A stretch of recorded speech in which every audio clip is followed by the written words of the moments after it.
தமிழ்நாட்டின் தென்கோடியில் உள்ள மிகச்சிறிய தீவு. இதை இந்தியாவுடன் இணைப்பது பாம்பன் பாலம் மட்டுமே. 1900s அவ்விடம் மிகவும் உள்ளடங்கிய பகுதியாக இருந்தது. இங்கு ஒரு சிறுவன் பிற்காலத்தில் தன் நாட்டு மக்களின் மனதில் ஒரு சிம்மாசனம் அமைத்து அமர்வான் என்று ஒருவன் எதிர்பார்க்கவில்லை. ஏபிஜே அப்துல் கலாம். முழு பெயர் அவுல் ஃபக்கீர் ஜைனுலாபுதீன் அப்துல் கலாம். இவர் நம்ம நாட்டோட 11th ஜனாதிபதி. அனைவருக்கும் பிடிச்ச எளிமையான நேர்மையான மனிதர். 1931 அக்டோபர் 15 ஜனாலுதீனுக்கும் ஆயிஷா தம்பதியருக்கும் மகனாக பிறக்கிறாரு.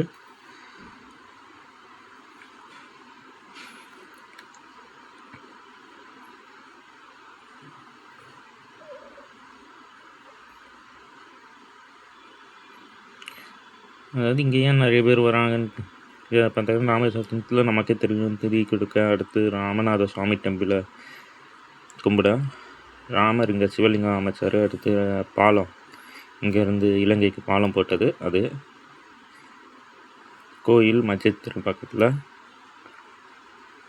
துவா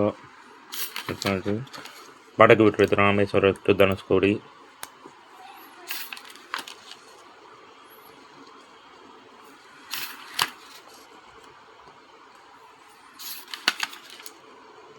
பேப்பர் காலையில் போடுறது ஸ்கூலுக்கு போகிறதுக்கு முன்னாடி ஒரு வாதியார் சொல்கிறாரு, அவர் நண்பர் கோயில் பூசாரி பையன், பிராமணர் பக்கம் முஸ்லீம் பையன் உட்காரக்கூடாது, அதான் முஸ்லீம் மீனா பையன் அப்படின்னு சொல்கிறாரு. இவர் ஒரு முஸ்லீம் மரக்காயர் சமூகத்தை சேர்ந்தவர் அப்துல் கலாம். அதுக்கப்புறம் தனியாக உட்கார வைக்கிறாங்க. பின்னாடி மக்கள்கிட்ட ஜாதி மத மோதல்களை வாதியாரை உருவாக்கக்கூடாதுங்கிறாங்க. அக்கா கல்யாணம் நடக்குது. படிப்பில் ஆர்வம் ஏற்படுது. அக்கா நகையெல்லாம் விற்று தம்பியை படிக்க வைக்கிறாங்க. Aeronautic engineering.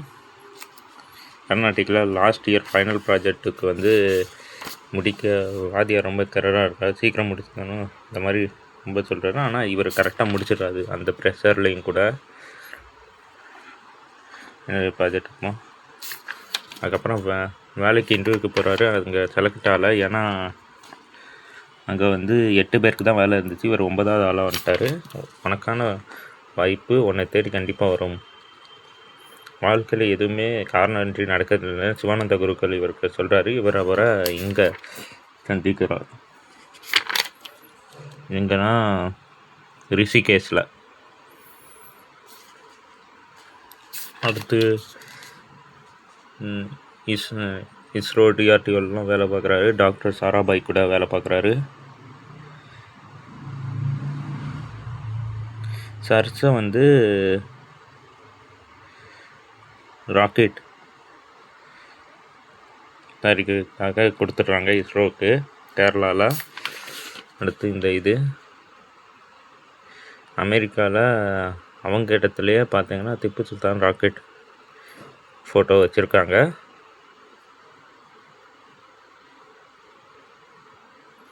நாசாவில். அடுத்து அங்கே ஏற்படுற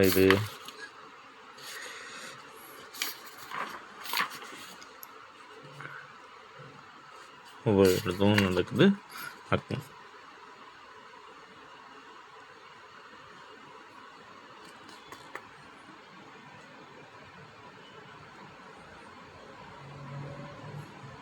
டாக்டர் சாராபாய் இறந்துடுறாரு. அதுக்கப்புறம் நிறைய பேர் அவர் சந்திப்பார். சதீஷ் தவான் இது மாதிரி.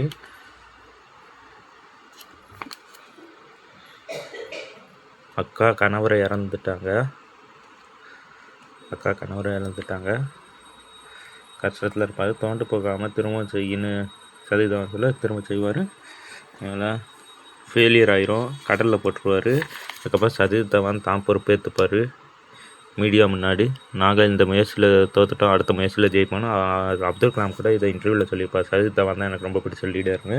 அதுக்கப்புறம் ஜெயிச்ச பிறகு இவரை பேச வைப்பார்.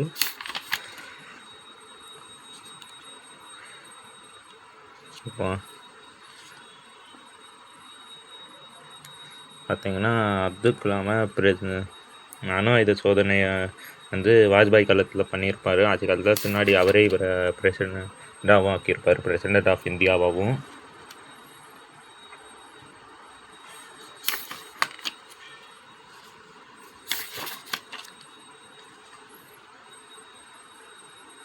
அக்னி பிருத்திவின்னு ஏகப்பட்டது. ஹேண்டிகேப்ஸ்க்காக லைட் வெயிட்டு இந்த இது பண்ணியிருப்பார்.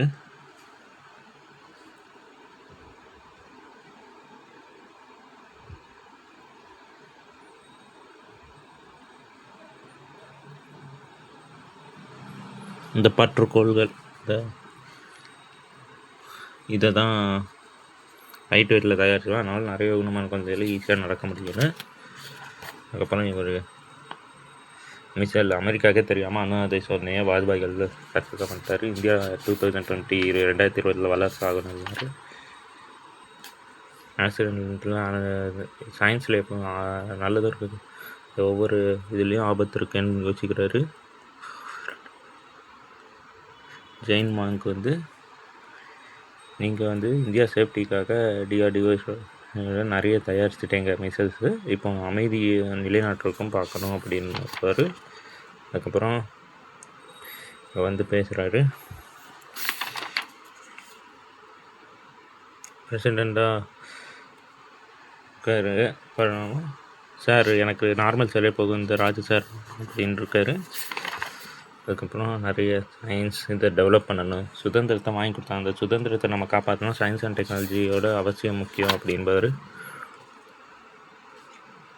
நம்ம அப்டேட் ஆகிட்டு இருக்க வேண்டிய அவசியத்தையும் சொல்லியிருப்பாரு. சுவிட்சர்லாண்டில் இவர் வந்த தினத்தை கல்வி தினமாக கொண்டாடுறாங்க. யூரோப்பியன் யூனியனில் யாது முறை யாவருக்கு கேள்வின்னு இவர் பேசியிருப்பார், அது கூட ரொம்ப ஃபேமஸ். யூரோப்பியன் யூனியனில் யாது முறை யாவருக்கு கேள்வின்னு கன்னியன் பூங்குன்றனார் இதை பற்றி பேசியிருப்பார். இங்கே அதான் யூனியன் பார்லிமெண்ட்டில். அப்புறம் பறக்கணும்னு ஆசைப்பட்டார், கடைசியாக பறந்துட்டார். இங்கே தோட்டம், இந்த பவனில் இந்த இது இதுன்னு அவர்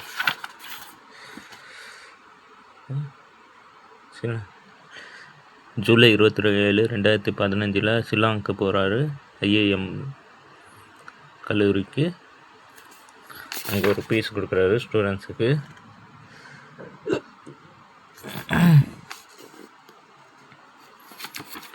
கொடுத்து முடித்தோன்னா மார்படை போகிறதுன்னு கீழே விழுறாரு. அதுக்கப்புறம் இறைவன் அடித்து சேர்ந்துடுறாரு. ஒரு நாடு லஞ்சம் மற்றும் ஊழல்கள் இல்லாத அழகான மங்களான தேசம் வேண்டும். அதுக்கு 3 பேர் சமுதாயத்தில் ஏத்திரோக்களாக இருக்க முடியும், தாய், தந்தை மற்றும் ஆசிரியர். இது அமர் சித்திர கதாவோட பப்ளிகேஷன்.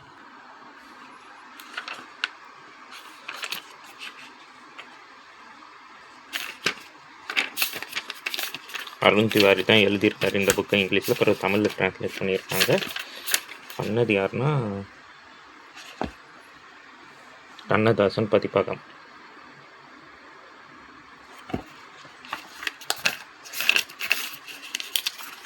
முனைதர். இந்த பூமி அவனுடையது, எல்லையற்ற விசாலமான வானங்களும் அவனுடைய, கடல்களாம் அவனிடமே ஓய்வு கொள்கிறேன் என்றாலும் அவன் சின்ன சிறு குட்டையில் படுத்திருக்கிறான். அதர்வ வேதத்தில் விஷ்ணுவை பற்றி வருது. அக்டோபர் 11 இவர் படுகிறாரு 1931. அதே தான் உட்காரெல்லாம் படுத்தாங்க. அந்த மசூதியோட மௌலியாக இருக்காருனால அதே தான். அப்படியே படகு விடுற தொழிலும் அமைச்சிட்டு இது அவங்க கிறிஸ்டின் காலேஜ், திருச்சி கிறிஸ்டின் காலேஜில் எப்படி இந்த கிறிஸ்டின் காலேஜில் எப்படி எல்லா மதத்தையும் மதித்தாங்க, அந்த இந்த கிறிஸ்டின் ஸ்டாஃப்ஸ் இதை சொல்லியிருப்பார். காலேஜ் டைமில் வறுமை காரணமாக அவர் ஏன் வெஜிடேரியனிசத்தை சூஸ் பண்ணார், அதான் வறுமை காரணமாக வெஜிடேரியன் சாப்பிட்டு பழகிட்டார் அப்படிங்கிறது சொல்லியிருப்பார். அதிக பணம் இல்லைங்கிறதும் சொல்லியிருப்பார். இந்தியாவில் சிவிக் சென்ஸ் வளரணும், குப்பையை வந்து கரெக்டாக வீட்டில் வீட்டில் குப்பையை கொட்ட மாட்டோம்னா நாட்டிலையும் குப்பையை கொட்டக்கூடாது, அந்த மாதிரி சொல்லியிருப்பார். இது என் கனவு.